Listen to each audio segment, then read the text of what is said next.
Assalamualaikum warahmatullahi wabarakatuh। ভিডিঅ'টো আৰম্ভ কৰাৰ আগতে আপোনালোকৰ ওচৰত মোৰ এটা অনুৰোধ, ভিডিঅ'টো আপোনালোকে শেষ পৰ্যন্ত চাব। ভিডিঅ'টো ভাল লাগিলে এটা ধুনীয়া লাইক কৰি দিব। বেছিকৈ চাবৰ খাতিৰত ভিডিঅ'টো শ্বেয়াৰ কৰি দিব আৰু মোৰ চেনেল ইছলামিক সবাক সাবস্ক্ৰাইব কৰি দিব। মোৰ মৰমৰ মা ভনী আৰু ভাই বন্ধুসকল, আল্লাহ তাআলাই আমাক সকলোকে জমিনী আৰু আসমানী সকলোবোৰ বালা আৰু মুচিবতৰ পৰা হিফাজত কৰক, আমিন।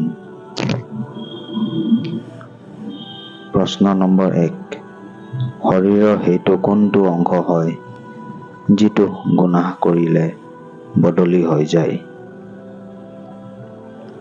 উত্তৰ, গুনাহ কৰিলে অন্তৰখন বদলি হৈ যায়। প্ৰশ্ন নম্বৰ 2, মিছা কথাৰ গোন্ধত ফেৰেশতাসকল কিমান দূৰ আঁতৰি যায়? উত্তৰ, মিছা কথাৰ গোন্ধত ফেৰেশতাসকল 1 মাইল দূৰ আঁতৰি যায়। প্ৰশ্ন নম্বৰ 3, হুজুৰ সাকাৰ গৌছ পাকৰ জন্ম কেতিয়া হৈছিল?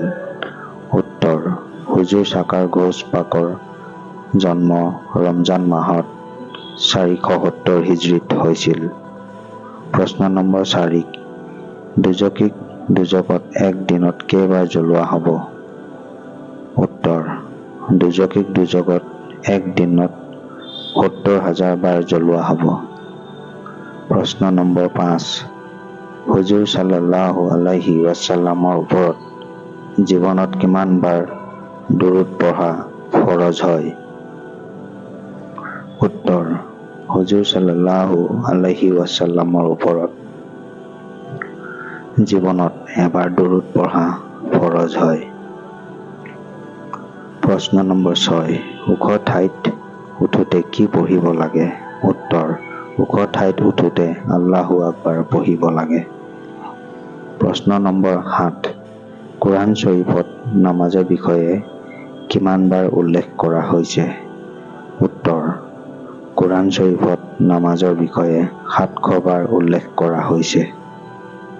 প্ৰশ্ন নম্বৰ 8, শাহু আৰু শহুৰেকক মা আৰু আব্বা বুলি মাতা জায়েজ আছে নে?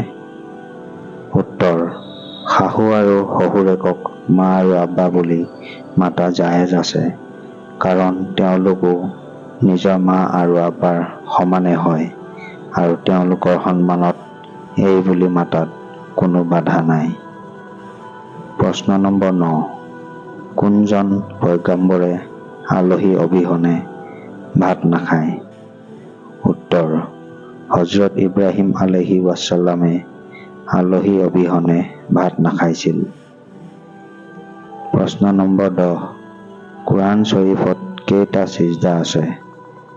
উত্তৰ, কোৰআন শৰীফত মুঠ 14টা সিজদা আছে। মাশাআল্লাহ, আপোনালোকক আল্লাহ তাবাৰক ও তাআলাই ভালে ৰাখক, আমিন ইয়া ৰাব্বুল আলামিন।